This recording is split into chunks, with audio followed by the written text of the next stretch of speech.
So I put some power door locks in the old Ford,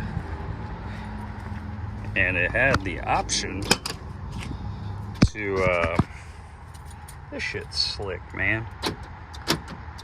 And what's cool is you pull up on the handle, which unlocks this door, it unlocks that one too. And if you lock this one, it locks that one. But you have the option for a trunk input. Bam!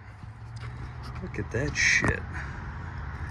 Got it all ran neatly. There's just a little actuator, and the cool part is I can leave these locked, so I don't even need my key anymore. Bam! Why y'all mad?